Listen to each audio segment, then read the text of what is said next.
എനിക്ക് politically incorrect ആയ ഒരു കഥാപാത്രം ഇൻകറക്റ്റ് ആയിട്ടാണ് പ്രസന്റ് ചെയ്യുന്നതെങ്കിൽ ചെയ്യാൻ പോലും എനിക്കിഷ്ടമാണ്. ബിക്കോസ് അങ്ങനത്തെ ആൾക്കാർക്ക് റെപ്രസെൻറ്റേഷൻ വേണം. അപ്പം അങ്ങനെ വിചാരിക്കുന്ന ഒരാൾ. അപ്പം ഇറ്റ്സ് ട്രൂ ദറ്റ് ഞാനും കാന്തിയും വളരെ വ്യത്യസ്തരായിട്ടുള്ള ആൾക്കാരാണ്. ഷിബ്ല, ഞാൻ ഷിബ്ലയെ ആദ്യമായിട്ട് ഇന്റർവ്യൂ ചെയ്യുന്നത് ഷിബ്ലയ്ക്ക് ഓർമ്മയുണ്ടായിരിക്കും, മറ്റേ ഫോട്ടോഷൂട്ടിന്റെ സമയത്ത് സ്വിംസ്യൂട്ടിട്ടുള്ള ഫോട്ടോഷൂട്ട്. ആ ഫോട്ടോഷൂട്ടിന് ഭയങ്കരമായിട്ട് വൈറലായിരുന്നു. ഷിബ്ല ഒരുപാട് വിമർശനങ്ങൾ കേട്ടു. നമ്മൾ അതിനെക്കുറിച്ചൊക്കെ ഒരുപാട് ചർച്ച ചെയ്തിട്ടുണ്ടായിരുന്നു. അതിനുശേഷം എപ്പോഴെങ്കിലും ഈ കരിയറിലോ അല്ലെങ്കിൽ പേഴ്സണൽ ലൈഫിലോ ഈ ബോഡി ഇമേജ് അതിനെ ആസ്പദമാക്കി ബോഡി ഇമേജ് കൊണ്ടുള്ള ഇഷ്യൂസ് നേരിട്ടിട്ടുണ്ടായിരുന്നു? ഇല്ല, അങ്ങനെയില്ല. പക്ഷെ ചില ആൾക്കാർക്ക് ഇതെന്താന്ന് മനസ്സിലായിട്ടില്ല എന്ന് എനിക്ക് തോന്നിയിട്ടുണ്ട്. അതായത് ഞാൻ ചെയ്തത് ഒരു ഒരു സ്വിം സൂട്ട് ഔട്ട്ഫിറ്റ് ഷൂട്ട് അല്ലായിരുന്നു. ഞാൻ അന്ന് അനുവിൻ്റെ അടുത്ത് അന്നും പറഞ്ഞിട്ടുണ്ട്. അതായത് നമ്മൾ ഇപ്പോൾ തിങ്സ് ആർ ബെറ്റർ. നമ്മൾ സംസാരിക്കുന്നത് ഒരു 2 years ബാക്ക് 3 years ബാക്ക് ആണ്. അന്ന് എന്നെപ്പോലെ ഞാനൊരു മിഡിൽ സൈസ്ഡ് മനുഷ്യനാണ്. എന്നെപ്പോലെയുള്ള ഒരാൾക്ക് പോലും സ്വിം സൂട്ട്സ് അവൈലബിൾ ആയിരുന്നില്ല. ഞങ്ങളത് വളരെ തിരഞ്ഞു കണ്ടുപിടിച്ചിട്ടാണ് അന്ന് ഒരു സ്വിം സൂട്ട് ഒപ്പിച്ചത്.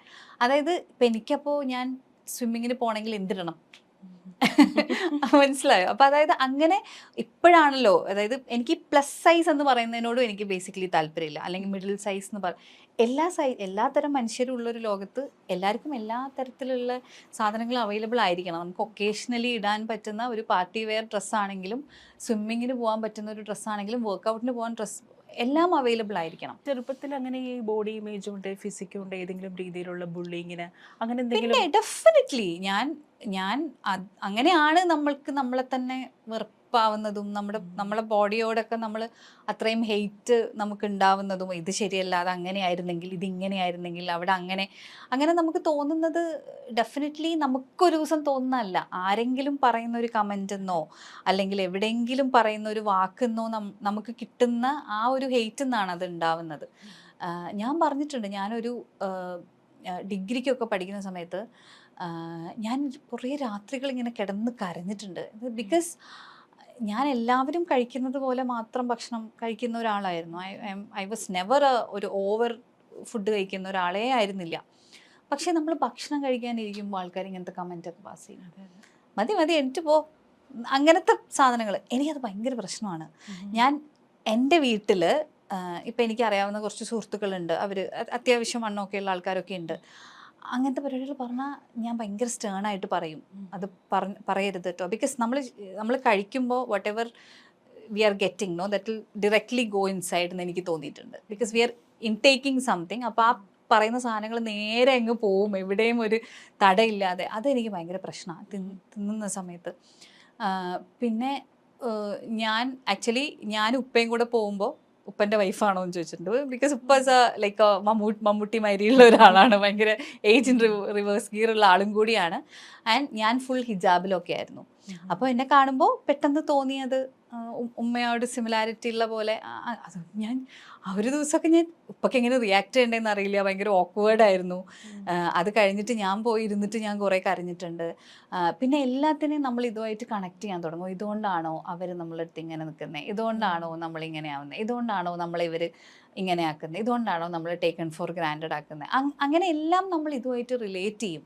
അത്തരത്തിലൊരു വളരെയധികം ഓർത്തഡോക്സ് ആയിട്ടുള്ള ഒരു ഡ്രസ്സിങ് ഇന്ന് ഇപ്പോൾ വളരെ കാഷ്വലായിട്ട് എന്ത് ഡ്രസ്സും ധരിക്കുന്നു. മാത്രമല്ല വിവാഹം കഴിച്ചത് തന്നെ അന്യമതത്തിലൊരാളെയാണ്. അപ്പം സ്വാഭാവികമായിട്ടും സമുദായത്തിൽ നിന്ന് വലിയൊരു ഇഷ്യൂസൊക്കെ ഇപ്പോഴും അത്തരം ഇഷ്യൂസ് നേരിടുന്നുണ്ടോ? അത് ആ സമയത്ത് ആ കല്യാണം നടന്നു, അത് അപ്പോഴല്ലാതെ കൊണ്ട് ഒതുക്കി തീർത്തു, ഇപ്പോഴും അതിൻ്റെയൊക്കെ ഒരു ട്രോമ ഇപ്പോഴും ഉണ്ടോ? ബേസിക്കലി ഈ പറഞ്ഞതുപോലെ ഞാൻ 7ാം ക്ലാസ് വരെ മദ്രസിൽ പഠിച്ച ഒരാളാണ്. അപ്പം എനിക്ക് തോന്നാണ്ട് റിലീജിയസ് സ്റ്റഡീസൊക്കെ നമ്മൾ കുറച്ചൊരു പ്രായത്തിട്ട് നമ്മൾ ചൂസ് ചെയ്തൊക്കെ പഠിക്കണം. ഇല്ലെങ്കിൽ നമുക്ക് എല്ലാ മതവും ഇൻട്രൊഡ്യൂസ് ചെയ്യാൻ പറ്റണം. ഐ മീൻ ലൈക്ക് ഞാൻ പറയുന്നത്, എനിക്കിപ്പോൾ ക്രിസ്ത്യാനിറ്റിയെ പറ്റൊന്നും അറിയില്ല. ഞാനൊരു സ്കൂളിൽ പഠിച്ച സമയത്ത് ഒരു സെൻറ്റ് ജമാസ് സ്കൂളിൽ പഠിച്ചതുകൊണ്ട് I know the basics, like the basics അറിയാം. എനിക്ക് എല്ലാ ഓപ്ഷൻസും തന്നാലാണല്ലോ എനിക്ക് എന്ത് വേണം എന്ന് എനിക്ക് ചൂസ് ചെയ്യാൻ പറ്റുന്നത്. ഞാൻ ഒരു മുസ്ലിം ആയത് because I M born in a Muslim family. എനിക്കിഷ്ടമാണ് അതിൻ്റെ കൾച്ചറും അതിൻ്റെ എല്ലാ കാര്യങ്ങളും എനിക്കിഷ്ടമാണ്. പക്ഷേ ഞാൻ ഇപ്പോഴും ചോദിക്കാറുണ്ട്, ഉമ്മ ഇപ്പം എൻ്റെ അടുത്ത് പറയും നല്ല ഫ്രീഡം തന്നിട്ടുള്ള, ഇപ്പം നമ്മൾ മറ്റേ സിനിമയിൽ പറയണ പോലെ ഫ്രീഡം ശരിക്കും എനിക്ക് ഞാൻ ചൂസ് ചെയ്താണ് എന്ത് പഠിക്കണം എന്നുള്ളത്. അതൊക്കെ എൻ്റെ പ്രായത്തിൽ അന്ന് ഉണ്ടായിരുന്ന ഒരാൾക്ക് ഇറ്റ് വാസ് ഡിഫിക്കൽട്ട്. എൻ്റെ നാട്ടിൽ എൻ്റെ പോലത്തെ ഒരു വീട്ടിൽ എന്ത് പഠിക്കണം എന്ന് തീരുമാനിക്കുന്നതൊക്കെ ഒരു പ്രിവിലേജ് തന്നെയായിരുന്നു. ആ പ്രിവിലേജ് എല്ലാം അനുഭവിച്ചിട്ടുള്ള ആളാണ് ഞാൻ. എല്ലാ തരത്തിലും എനിക്ക് ഈ പറഞ്ഞതുപോലെ ഇപ്പോൾ സ്കൂൾ കഴിഞ്ഞാൽ വേറെ എവിടെയെങ്കിലും പോകാനൊന്നും അന്ന് അങ്ങനത്തെ എന്താ പറയുക ഓപ്ഷൻസോ പോസിബിലിറ്റീസോ ഒന്നും ഇല്ല. പക്ഷെ I use to go hang around with my friends and come back by 6-7 o'clock. അപ്പോൾ യൂഷ്വലി മഗ്‌രിബാവുമ്പോഴേക്ക് വീട്ടിലെത്തണം എന്നുള്ളതാണ് നമ്മുടെ ഒരു പരിപാടി. പക്ഷെ അത് കഴിഞ്ഞിട്ട് വന്ന ദിവസങ്ങളുണ്ട്. I use to inform and they use to trust me so much. അപ്പം എൻ്റെ അടുത്ത് ഉമ്മയും ഉപ്പയും പറയുന്ന കാര്യം എന്ന് വെച്ചാൽ നീ ആ ട്രസ്റ്റ് ബ്രേക്ക് ചെയ്തു എന്നുള്ളതാണ്. അത് ഒരു തെറ്റായിട്ട് തന്നെ ഞാൻ വിചാരിക്കുന്നുണ്ട്. I shouldn't have done that. അതായത് അങ്ങനെ ഒരു ട്രസ്റ്റ് ബ്രേക്ക് ചെയ്യുക, ബിക്കോസ് ദേ ട്രസ്റ്റഡ് മീ. അതെനിക്ക് അറിയായിരുന്നു. അത് ഞാൻ എന്നെ മിസ്യൂസ് ചെയ്താണെന്നൊക്കെ വേണമെങ്കിൽ പറയാം. കല്യാണം കഴിക്കുന്നത് എങ്ങനെ ഒരു അതായത് ഇഷ്ടമുള്ള ആളോട് ഇഷ്ടം തോന്നിയപ്പോൾ എനിക്ക് പറയാനുള്ള ഫ്രീഡം ഉണ്ടായിരുന്നു എൻ്റെ വീട്ടിൽ. പക്ഷെ എനിക്ക് അറിയായിരുന്നു പറഞ്ഞാൽ എന്താ സംഭവിക്കാന്ന്. ബിക്കോസ് അൾട്ടിമേറ്റ്ലി അവർക്ക് മതം ഒരു പ്രശ്നം തന്നെയാണ്. ഇപ്പോഴും ഉമ്മ എന്നെ വിളിച്ചിട്ട് ചോദിക്കും, എന്താണ് നെയിൽ പോളിഷൊക്കെ ഇട്ട് എങ്ങനെയാണ് നിസ്കരിക്കുക, ഒന്നും എടുക്കാൻ പറ്റൂലല്ലോ, പിന്നെ എന്താണ് ഷോർട്സ് ഒക്കെ ഇട്ടിട്ടാണ് ഫോട്ടോ ഒക്കെ എടുക്കുന്നത് എന്നൊക്കെ ഉമ്മ വിളിച്ച് ചോദിക്കും. ഉമ്മക്ക് അതൊക്കെ പ്രശ്നമാണ്. അതേപോലെ കഴിഞ്ഞ ദിവസം ഞാൻ ഹസ്ബൻഡിൻ്റെ കൂടെ അമ്പലത്തിൽ പോയൊരു ഫോട്ടോ എനിക്കിങ്ങനെ സ്ക്രീൻഷോട്ട് അയച്ചു തന്നിട്ട് ഇത് സിനിമയുടെ ഭാഗമാണോ എന്നോട് ചോദിച്ചിരുന്നു. അതൊക്കെ അവർക്ക് ഇപ്പോഴും ബുദ്ധിമുട്ടാണ്. അപ്പം എന്നെ സംബന്ധിച്ച് ഞാൻ ഇപ്പോൾ ഒരു എനർജിയിൽ വിശ്വസിക്കുന്നുണ്ട്. ആ എനർജി എനിക്ക് ഭയങ്കര ഇമ്പോർട്ടൻ്റ് ആണ്. ഞാൻ ആ എനർജിയായിട്ട് കമ്മ്യൂണിക്കേറ്റ് ചെയ്യുന്നുണ്ട് എന്നതല്ലാതെ ഞാനൊരു പർട്ടിക്കുലർ റിലീജിയൻ്റെ ഭാഗമൊന്നുമല്ല. എനിക്ക് പല മതങ്ങളിൽ നിന്നും പല സാധനങ്ങൾ എനിക്കിഷ്ടമാണ്. ഈവനിങ് പ്രെയർ അല്ലെങ്കിൽ ഡിന്നറൊക്കെ ഒരുമിച്ച് ചെയ്യുന്ന ക്രിസ്ത്യൻസിൻ്റെ ഒരു ശീലമാണെന്ന് കേട്ടിട്ടുണ്ട്. ഞാൻ അത് അപ്ലൈ ചെയ്യാൻ മാക്സിമം ശ്രമിക്കാറുണ്ട്. ഒരു നേരം ഫോണൊക്കെ മാറ്റി വെച്ച് ഒരുമിച്ചിരുന്ന് ഭക്ഷണം കഴിക്കുന്നത്, ഒരുമിച്ചിരുന്ന് പ്രാർത്ഥിക്കുന്നതും. വീറ് സ്കൂളിൽ പഠിച്ചൊരു പ്രെയർ ഉണ്ട്, അത് ഞങ്ങൾ ഒരുമിച്ച് ചൊല്ലിയിട്ടാണ് ഞങ്ങൾ ഭക്ഷണം കഴിക്കുക. അപ്പം അങ്ങനെ ബേസിക്കായിട്ട് എനിക്ക് ഇഷ്ടമുള്ള ചില കാര്യങ്ങളൊക്കെ എല്ലായിടത്തും പിക്ക് ചെയ്ത് ചെയ്യുന്നതല്ലാതെ എനിക്കങ്ങനെ ഒരു മതം അങ്ങനെ ഒരു കാര്യമില്ല. പിന്നെ എൻ്റെ അടുത്ത് പറയും ആ ട്രസ്റ്റ് ബ്രേക്ക് ചെയ്താണ് പ്രശ്നം. പക്ഷെ എൻ്റെതിന് ശേഷം എൻ്റെ കുടുംബത്തിൽ നടന്ന എല്ലാ കല്യാണങ്ങളും ലവ് മാരേജസ് ആയിരുന്നു. പക്ഷെ അതിലെല്ലാം മതം സെയിം ആയിരുന്നു. അപ്പം ഞാൻ പറയും എന്നെ അത് പറഞ്ഞിട്ട് നിങ്ങൾ പറ്റിക്കരുത്. ബിക്കോസ് പ്രണയം എന്നുള്ളതല്ലായിരുന്നു അവിടെ പ്രശ്നം. അവിടെ പ്രശ്നം റിലീജിയൻ തന്നെയായിരുന്നു. പക്ഷെ എനിക്കതുകൊണ്ട് അങ്ങനെ എനിക്കൊരു ബുദ്ധിമുട്ടൊന്നും ഉണ്ടായിട്ടില്ല. The only thing is that എനിക്ക് തോന്നുന്ന സമയത്ത് അവരുടെ അടുത്ത് പോകാനും അവർക്ക് തോന്നുന്ന സമയത്ത് എൻ്റെ അടുത്തേക്ക് വരാനും പറ്റാത്തൊരു സിറ്റുവേഷനാണ് എന്നുള്ളതാണ്. പക്ഷെ ഞങ്ങൾ വല്ലപ്പോഴും ഒക്കെ വിളിക്കാറൊക്കെയുണ്ട്. ഇപ്പോൾ പറഞ്ഞല്ലോ, ഇപ്പം അമ്പലത്തിൽ പോയി തൊഴുകാറുണ്ട്, പള്ളിയിൽ നിസ്കരിക്കാറുണ്ട്. ഞാനും അങ്ങനെ ചെയ്യുന്നൊരു കൂട്ടത്തില്ല. അമ്പലത്തിൽ പോയി തൊഴുവും, അതുപോലെ തന്നെ പള്ളിയിൽ പോയി പ്രാർത്ഥിക്കും. വെറുതെ ഇങ്ങനെ കണ്ണുടച്ചിങ്ങനെ പ്രാർത്ഥിക്കും. അവിടുത്തെ കാര്യങ്ങളൊന്നും എനിക്ക് പിടിയില്ല. അപ്പം സ്വാഭാവികമായിട്ടും ഈ അമ്പലത്തിൽ പോയി തൊഴുകുമ്പോഴും ഈ നിസ്കരിക്കുമ്പോഴൊക്കെ ഈ ഒരു എനർജിയെ കുറിച്ച് പറഞ്ഞല്ലോ. ആ ഒരു നിസ്കരിക്കപ്പോൾ കിട്ടുന്ന ആ ഒരു എനർജി, അത് അമ്പലത്തിൽ പോയി തൊഴുകുമ്പോൾ അവിടുത്തെ ഈ മണിയടി ശബ്ദമൊക്കെ കേൾക്കുമ്പോൾ ആ പ്രാർത്ഥനകളൊക്കെ ചൊല്ലുമ്പോൾ ആ സെയിം വൈബ്രേഷൻ കിട്ടുന്നുണ്ടോ? ഡിഫറെൻ്റ് ആണ്. It's actually different. ഞാൻ ഉംറക്ക് പോയിട്ടുണ്ടായിരുന്നു സൗദിയിൽ. അപ്പം ഞാൻ ഭയങ്കര ഒരു ക്രിറ്റിസൈസിങ് മെൻറ്റാലിറ്റിയിലാണ് പോയത്. Because I was too young. എനിക്ക് തോന്നുന്നു ഡിഗ്രി ഫസ്റ്റ് ഇയറോ ഒക്കെ ആയിട്ടേ ഉണ്ടായിരുന്നുള്ളൂ. അപ്പം എനിക്കങ്ങനെ ഞാൻ ഒരു റിലീജിയസ് റിച്വലിന് പോയതിനെക്കാട്ടിലും സൗദി കാണാം, മെക്ക കാണാം, കഅബ കാണാം എന്നൊക്കെയുള്ള ഇൻട്രസ്റ്റിലാണ് പോയത്. പക്ഷേ നമ്മൾ ആ കഅബയിൽ എത്തുമ്പോൾ there is an energy that നമ്മളറിയാണ്ട് കണ്ണൊക്കെ നിറഞ്ഞു പോകുന്ന പോലത്തെ ഒരു റിഫ്രഷിങ് ഒരു സാധനമുണ്ട്. എനിക്ക് അമ്പലം ഇതുപോലെ ഭയങ്കര പീസ്ഫുള്ളായിട്ട് തോന്നിയിട്ടുണ്ട് എനിക്ക്. ഈ വിളക്കും അതിൻ്റെ ഇതും മണിയുടെ ശബ്ദമൊക്കെ ഡിഫറെൻ്റ് ആണ്. ഓഫ് കോഴ്സ് ദ എനർജീസ് എനിക്ക് ഫീൽ ചെയ്യുന്ന എനർജി ഡിഫറെൻ്റ് ആണ്. പക്ഷെ രണ്ടും എനിക്ക് പീസ് തരുന്നുണ്ട് എന്നുള്ളത് സത്യമാണ്. ഇപ്പോൾ മോനുണ്ട്. അപ്പോൾ മോൻ ഏതെങ്കിലും ഒരു പർട്ടിക്കുലർ റിലീജിയനിൽ വിശ്വസിച്ച് ആ രീതിയിലാണോ അവനെ ഗ്രൂം ചെയ്തെടുക്കുന്നത്? ഇല്ല, അവൻ വന്ന് ചോദിക്കാറുണ്ട് എൻ്റെ റിലീജിയൻ ഏതാന്ന് ചോദിച്ചു. അപ്പം ഞാൻ പറഞ്ഞു ഹ്യൂമൻ ആണെന്ന് പറയണേ, വേറെ ഇല്ല എന്ന് പറയണം എന്ന് പറഞ്ഞു.